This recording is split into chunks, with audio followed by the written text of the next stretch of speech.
We had a look at git reset in the last lecture already. We used it to undo staged changes.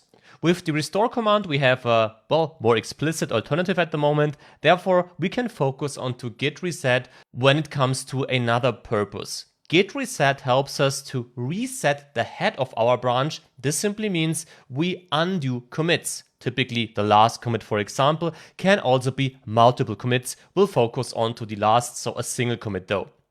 Now, to undo commits, we first should create a new one maybe.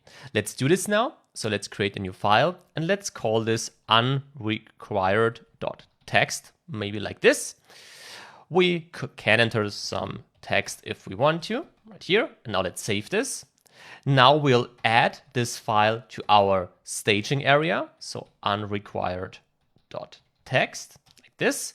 And now, very important, with git ls files, we get an overview of all files which are currently in our staging area. And now you might say, wait a minute, we just added this unrequired text file to the staging area, so I understand why this is displayed here. But what about the other two files? Why do I see these in the list, although we didn't add these to the staging area right here? Well, keep in mind that you are referring to a specific commit here, and that these files were added previously to the staging area. Otherwise, these files wouldn't be part of this commit. So this means whenever you add a file to the staging area throughout the project and then also commit these changes, then these files will remain in the staging area, because otherwise, well, Git can't track file changes applied to these files.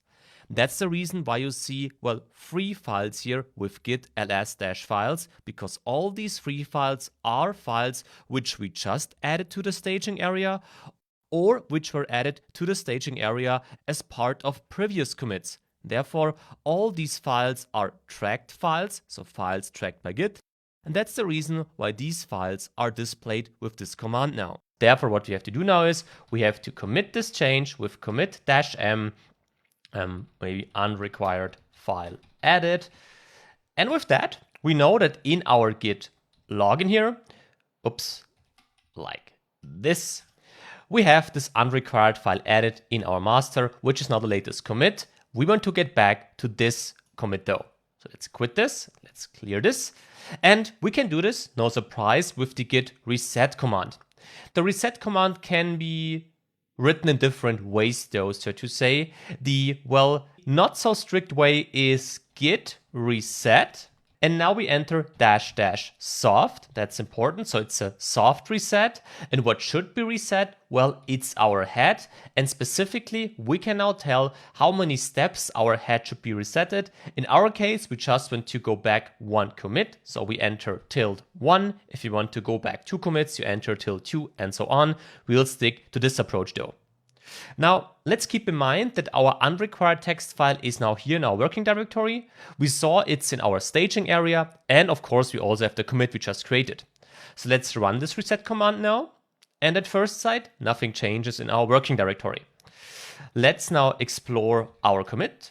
As you can see, the commit is gone, so we don't have this latest commit anymore. That's what we wanted to achieve. But if we now go to git list files once again, we see that our changes are still staged. So that's important. We only deleted the last commit in the end. Our stages are still in the working directory right here and in our staging area. This was a soft reset, so to say, and with git commit-m, maybe unrequired file added again, we see that if we go to log, we have this commit, of course, back. So the only thing that changed with the soft reset is that the commit was deleted. So we undid our git commit-m command in the end. The default way to write the reset command is another one. It's git reset head, and now ~1 in our case again to reset only the latest commit. If we do this now, you see again in our working directory, the file is still available. And if we go to git log, you see that the commit was deleted. So this is working. And if we now check again our staging area with git ls files in here, you see that now this file was deleted. So that's the default behavior of git reset. The commit gets deleted as the head goes back one step in our case, and the changes are also removed from our staging area. The changes still remain in our working directory though. We can actually close this right here as we see the file also here to the left. So if we want to commit these changes now, we first have to add these changes to the staging area with git add unrequired. Unrequired, like this, text. And now we commit these changes once again with commit -m and now say unrequired file added, like this. So in our log, we again have the latest commit, and in our staging area, we also have this file added here. Let's clear this now, and let's now focus on to a third way to write this reset command, a very hard way, so to say. Therefore, instead of soft, we now use hard. This means we type git reset --hard. Now we again want to reset the head one step back from a commit perspective. Now, what is hard? Well, soft was just removing the latest commit and keeping the changes in the working directory and in the staging area. Hard is removing the commit, removing the changes from the working directory, and removing the changes from the staging area. And you get the information here about the headers and what was changed, but you also see to the left, the changes were removed from the working directory. If we now check our staging area, the changes are also gone right here. And if we now check our commits, you see that the file was also removed from there. Let's clear this once again. So these are the core application areas of this reset command. Use it with care. As you can see, that the commits are then deleted in the end, but this helps you a lot to undo unwanted changes. And again, it's very important to understand the difference between the working directory, the staging area, and the actual commits. We are coming closer towards this module and specifically to our many ways to delete data with Git.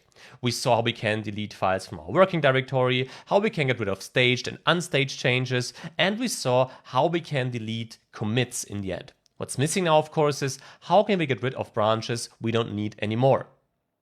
In our case, if we check our branches we have the master branch, our fourth, second, and third branch. So actually, we don't need all these other branches at the moment, right?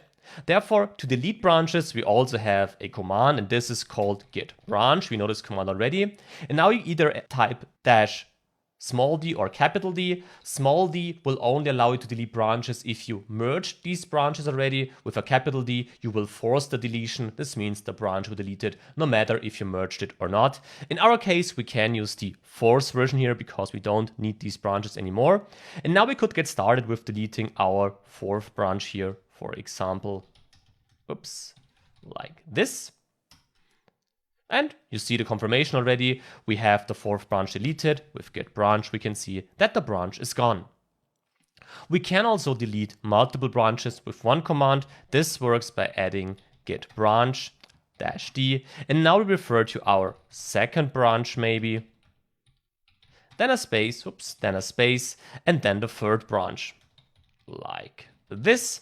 If we do so, we see we deleted two branches. And with that, if we check our branches again, we see we only have the master branch left. So actually totally sufficient for our purposes. So these were all the basics you need to know when it comes to deleting data in Git.